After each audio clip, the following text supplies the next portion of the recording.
రామ్ చరణ్ మిగతా విషయాలు మాట్లాడబోండి. రామ్ గురించి మాట్లాడాల్సి వస్తే ఎవరికైనా ఏమనిపిస్తుందంటే బిడ్డ గురించి మాట్లాడుతుంటే అది ఆయుక్షీణం అంటారు. బిడ్డ గురించి మాట్లాడమంటే కనుక నా గురించి నేను మాట్లాడినట్లుగా ఉంటుంది అనుకుంటారు. అవన్నీ పక్కన పెడితే ఒక తోటి నటుడుగా ఈ ఇండస్ట్రీలో ఒక సీనియర్ యాక్టర్గా ఇలాంటి ఇంటెన్సిటీ, ఇలాంటి ఇన్వాల్వ్మెంట్ తోటి, ఇంత హై యాక్షన్ తోటి, డ్యాన్సులతోటి, ఎమోషనల్ సీన్స్ తోటి అన్ని రకాలుగా, అంటే ఒక ఆర్టిస్ట్కి ఎన్ని రకాల కోణాలు ఉండాలి, అన్ని కోణాలను పరిపక్వత సాధించి దాన్ని 100% బియాండ్ 100% తెర మీద చూపించేటువంటి చరణ్ నేను మనస్ఫూర్తిగా అభినందిస్తున్నాను. ఒక తండ్రిగా గర్వపడుతున్నాను. రంగస్థలం, మన సుకుమార్ గారి సినిమా రంగస్థలంలో వావ్ ఎంత బాగా చేశాడు, ఎంత అద్భుతంగా చేశాడు అని అనుకున్నాం.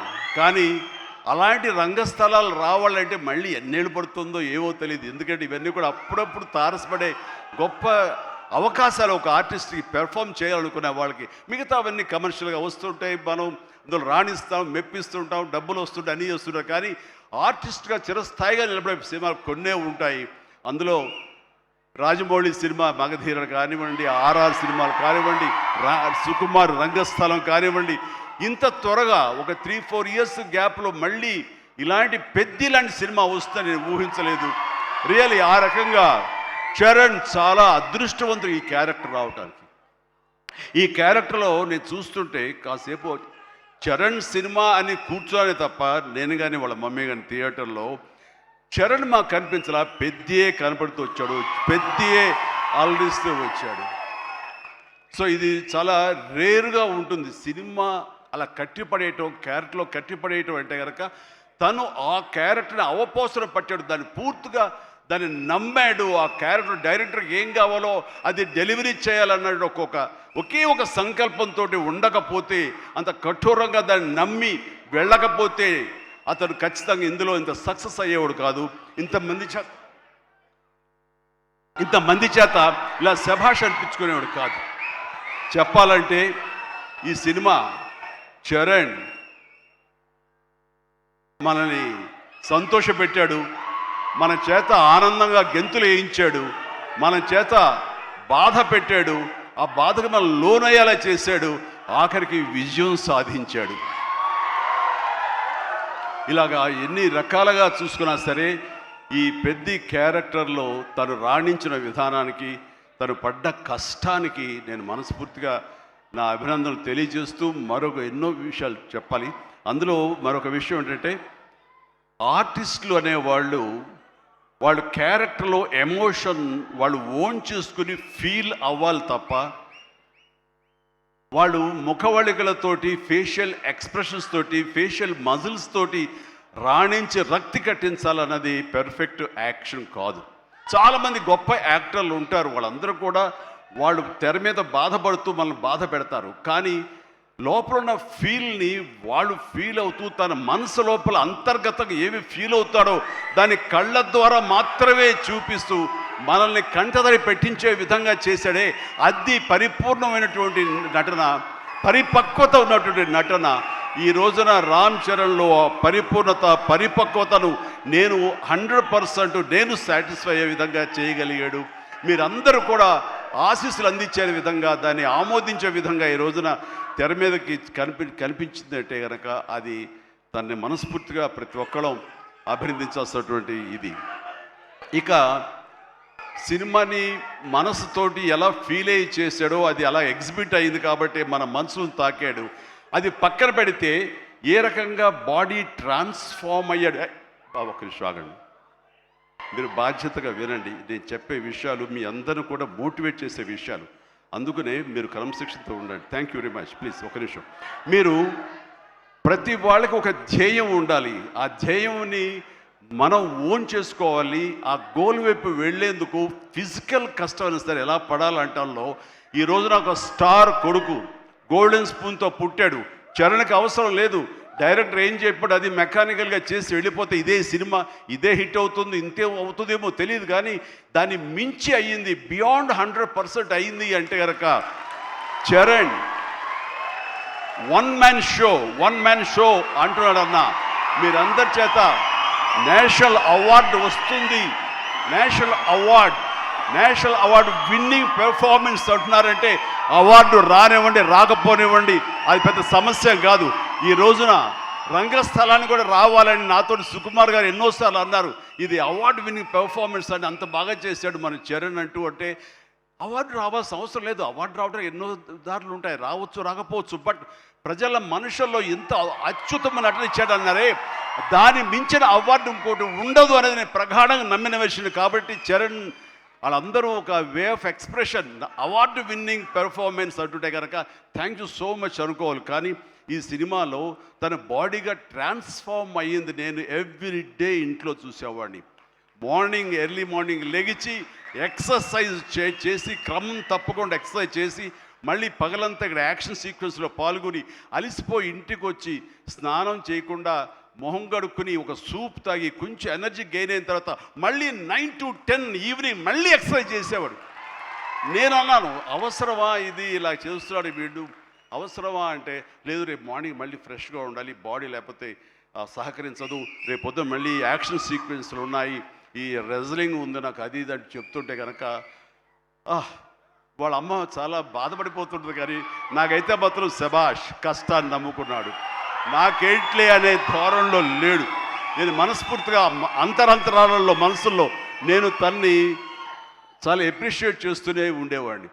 ఒకరోజు సడన్గా ఫోన్ కాల్ వచ్చింది, బాబుకి చరణ్కి ఒక దెబ్బ తగిలింది సార్, గవర్నమెంట్ హాస్పిటల్కి తీసుకెళ్ళి. అనగానే ఎలా ఉంటుంది, ఏం దెబ్బ తగిలింది, ఎంత తగిలింది, ఎంత ఇదేంటి, ఈ యాక్షన్ సీక్వెన్స్ అంటున్నాడు మాకు తెలుసు అనేసరికి ఏం దెబ్బ తగిలింది సార్, మీకు ఫోటో పంపిస్తానని ఫోటో పంపించారు.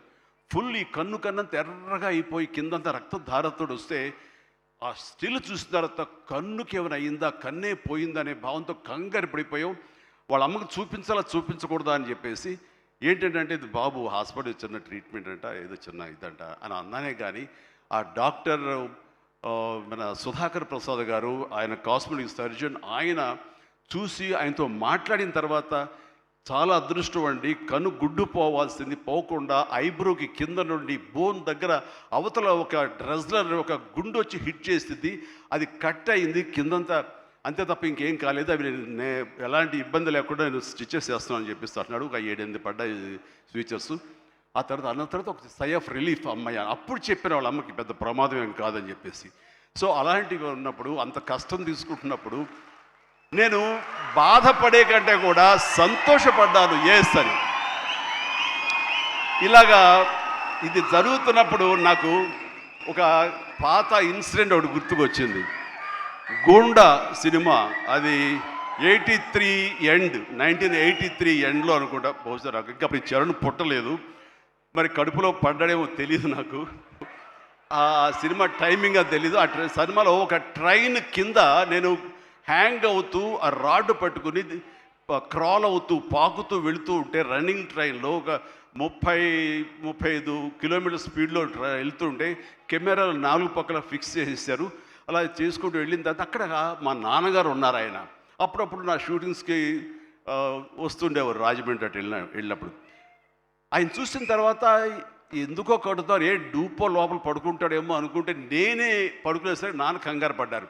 ఒక 2 కిలోమీటర్ల తర్వాత బండి ఆగింది. అక్కడి నుంచి మళ్ళీ తిరిగి వెనక్కి వచ్చేసరికి నాన్న కంగారుగా, ఇంత కష్టం పడాలా నువ్వు, ఇలా చెయ్యాలా, ఇలాంటి షార్ట్గా డూప్లు ఉంటారు కదా, నువ్వెందుకు వెళ్ళాలి, ట్రైన్ కింద నువ్వు దూరటం ఏంటి, వెళ్ళటం ఏంటి, ఒక 3 ఇంచెస్ కిందకి వెళ్తే కంకర్రాళ్ళు తగులుతుంటాయి కదా, ఏమైపోతావు అని చెప్పేసరికి, నాన్న ఇలాంటి చేయకపోతే కనుక మరి నా అభిమానులు ఎలాగా ఆనందపడతారు, వాళ్ళని అలరించడం కోసం నేను చెయ్యాలి, మీరు ఇలాంటివి చెప్పి నన్ను డిసప్పాయింట్ చేయకండి, మీకు తెలియదు ఊరుకోండి, ఏం పర్లేదు, ఏం కాదు, అన్ని రకం జాగ్రత్తగా ఉన్నాం కదా అంటే, ఇప్పుడున్నంత సేఫ్టీ హార్నెస్లు కానీ సేఫ్టీ ప్రికాషన్స్ కానీ ఆ రోజులు లేవు. మన చేతి బలంతో హ్యాంగ్ అవుతూ వెళ్ళాలి. అండ్ అది చూసిన తర్వాత నాన్న ఒక మాట అన్నారు, రేపు పొద్దున అమ్మాయి కడుపుతో ఉంది, అది అమ్మాయి పుడతారు అబ్బాయి పుడతారు మాకైతే తెలియదు, కానీ వాడు అబ్బాయి అయితే కనుక వాడు రేపొద్దున సినిమాలోకి వస్తే కనుక వాడు స్టార్ అయితే, వాడు ఇలాంటి కష్టాలు పడితే, ఇలాంటి దెబ్బలే తింటే నా బాధ ఏంటో నీకు అప్పుడు తెలిసి వస్తుందిరా అని చెప్పి నాన్న అన్నప్పుడు లేదు. ఈ కంటి మీద దెబ్బ తగిలింది, మణికట్టు ఫ్రాక్చర్ అయ్యింది అని అన్నప్పుడు నాకు మా నాన్నగారు గుర్తుకొచ్చారు. నాన్న గుర్తుకొచ్చారు. ఆయన ఆ రోజే అన్నారు, ఆయన నోటి వాక్యం, ఆయన నోటి ఇది, ఆయన బాధతోటి ఉద్వేగంతో అన్నా సరే ఈ రోజున నా బిడ్డ కష్టానికి ప్రతీక. ఏది ఈజీగా రాదు, nothing is short cut, nothing comes, అడ్డదారులు ఏది రాదు, ఆ కష్టపడితేనే వస్తుంది. ఎస్, అలా కష్టపడ్డాడు. ఈ సినిమాకి అంత మన్నలను పొందారు మీరందరి చేత. ఈ రోజున పెద్దియే అనిపించుకుంటున్నాడు, రామ్ చరణ్ కాదు అనేలాగా ఉంది అంటే కనుక అది చాలు. ఆ బిడ్డకు ఆశీస్సులు మీ అందరి నుంచి. ఇలాగే ఉంటాం మేము. ఎప్పుడు కష్టపడ్డ ఒకటే నమ్ముకున్నాము, కష్టపడతాం తప్ప ఏది షార్ట్ కట్లో కావాలని కోరుకోవు, ఒళ్ళు వంచి పనిచేస్తాం. ఈ రోజుకి అదే. ఈ రోజు కూడా చిరంజీవి గారు మీరేంటి 2 పూటలు ఇంకా ఎక్సర్సైజ్ చేస్తారంటే, అవకాశం ఉంటే 2 పూటలే చేస్తాను, బట్ ఒక పూట మాత్రం చాలా ఖచ్చితంగా చేస్తాను. ఇద్దరం జిమ్లో ఒకరు పోటీ పడుతుంటాం అనమాట. మరి సరదాగా పర్సనల్ విషయాలు మీతో నేను షేర్ చేసుకోవడం ఆనందంగా ఉంది. అండ్ చరణ్ ఈ సినిమాలో తను నటించలేదు, జీవించాడు. అందుకనే ఇంకా చిరంజీవి కాదు, తను చరణ్ జీవి అని మీ నుంచి వచ్చిన మాట ఇది. నిన్న కూడా ఢిల్లీలో పిఎం గారు నరేంద్ర మోడీ గారితో పాటు తను కూడా ఒక కాంక్లేవ్లో పాల్గొన్నాడు. రిపబ్లిక్ టీవీ కాంక్లేవ్లో పాల్గొన్నప్పుడు వాళ్ళు కొత్త కాయినేజ్ పెట్టారు, న్యూ ఏజ్ మెగాస్టార్ అని. ఎస్, మనం ఇలాంటి అవకాశాలు నాకు రాలేదు, కానీ చరణ్కి వచ్చింది. చరణ్ దాంట్లో నిరూపించుకుని ఒక అడుగు ముందుకు వెళ్తున్నాడు. కాబట్టి చరణ్ ముందుంచి నేను వెనక ఉండడం అన్నది సబబు, అది కరెక్టు. బిడ్డలు ఎదిగినప్పుడు, బిడ్డలు ముందుకు వెళుతున్నప్పుడు ఆ పొందే ఆనందం అంతా ఇంత కాదు. సో ఈ రోజున ఈ పెద్ది తర్వాత రంగస్థలంలో కొంతవరకు, ఇప్పుడు ఈ పెద్ది తర్వాత పుత్రోత్సాహం అనేది 100% నేను ఫీల్ అవుతున్నాను. అండ్ ఎవరో అన్నట్లుగా మరి బిడ్డ పైకి వచ్చాడు, బిడ్డ ఫుల్ ఫిట్గా చేస్తాడు కదా, ఇంకా మీరు చెయ్యాలంటే ఆహా, ఆ విషయం మాత్రం ఎస్ చెయ్యాలి. నేను అంటాను, ఇప్పుడు పని చేయటం డబ్బు కోసమో లేకపోతే ఇంకోటి కోసమో లేకపోతే ఇంకా మీరు ఆర్టిస్ట్గా పేరు సంపాదించుకోవడం కోసం కాదు. ఇది పని చేయటంలో ఆనందం ఉంది, పని చేయటంలో ఒక ఎనర్జీ ఉంటుంది. సో అది పూర్తిగా జీవితకాలం అనుభవించిన నాకు, 47 సంవత్సరాల పాటు అనుభవించిన నాకు ఆ పని అంటే ఆ ఉత్సాహం అంతే. జస్ట్ 24 అవర్స్ బ్యాక్ మొన్న ఉదయం 4:30 లేచాను. ఎందుకంటే ఎక్కడో అల్యూమినియం ఫ్యాక్టరీలో నేను 8 o'clock షార్ట్లో ఉండాలి అంటే 4:30 లెగిస్తేనే కానీ నేను వెళ్ళలేను. 4:30 లేచాను, ఒక 1 hour ఎక్సర్సైజ్ చేస్తాను, మేకప్ అండ్ వెళ్ళిన తర్వాత ఏం ఓపిక అండి మీకు అట్లాగా, ఇంకా ఎన్నాళ్ళు పని చేస్తాను మా ఆవిడ అంటుంటే, సరే చాలు వెళ్ళమ్మా ఇలా చెప్పిన డిసప్పాయింట్ చేయకుండా నేను చేయాలి, చేతిలో ఉత్సాహం అని చెప్పి. సో పని అనేది నాకు మాకందరికీ జీవన ఇది మనకి, అది ప్రతి ఒక్కరికి కావాలి, అది లైఫ్ లైన్ మనకి. సో పని చేసే విధంగా ఉండాలి. సోంబేరితనం కానీ, చూద్దాంలని పోస్ట్పోన్మెంట్లు కానీ, ప్రొకాస్టినేషన్స్ కానీ, ఇవన్నీ కూడా మా దగ్గరికి, మా ఇంట్లోకి రావు, మా గుమ్మంలోకి రావు, మా యొక్క కాంపౌండ్లోకి రావు. అందుకనే అదే కష్టాన్ని తను నమ్ముకున్నాడు, అదే కష్టాన్ని నేను నమ్ముకున్నాను. మా కష్టానికి ప్రతిఫలంగా మమ్మల్ని ఎక్కడో, మీ గుండెలు ఎక్కడో పెట్టారు. అంత మంచి స్థానం మాకు ఇచ్చినందుకు చరణ్ తరపున, నేను మా కుటుంబం తరపున మీ అందరికీ మనస్ఫూర్తిగా, ప్రజానీకానికి, ప్రేక్షక లోకానికి, ఎవరైతే ఈ సినిమాని ఆదరించారో, చిన్న బిడ్డల దగ్గర నుంచి, టీవీల ముందు డ్యాన్స్ చేసే బిడ్డల దగ్గర నుంచి, థియేటర్లో కన్నీళ్ళు పెట్టుకుని ఎమోషన్లో అయినటువంటి యువత వరకు, అమ్మాయిలు కానీ, అబ్బాయిలు కానీ, పెద్దవాళ్ళు కానీ, వీళ్ళందరూ చూసి ఆనందిస్తుంటే నేను కూడా వావ్ చాలు, ఈ జన్మ కన్నా ఫీలింగ్ నాకు ఇచ్చాడు. Thank you Charan, love you రా, లవ్ యూ మై గాడ్. ఇక ఈ సినిమాలో ప్రత్యేకంగా చెప్పాల్సింది నెక్స్ట్ జగపతి బాబు గారు. జగపతి బాబు గారు ఆంగికం, ఆహార్యం టోటల్గా మారిపోయింది. అసలు జగపతి బాబు అనే ఆ వాయిస్ వినేంతవరకు నాకు తెలియదు. ఈ సినిమాలో ఒక ఆయువు పట్టులాగా ఉండి ఒక సోల్ ఆఫ్ ద ఫిలిం అని చేసి తను పెర్ఫార్మెన్స్ తోటి ఆ సినిమా హీరోని ఎవరైతే పెద్దని మోటివేట్ చేసే విధంగా ఆ క్యారెక్టర్ కన్సీవ్ చేయటం కానీ ఆ క్యారెక్టర్ని తీర్చిదిద్దిన తీరు కానీ చాలా అద్భుతం.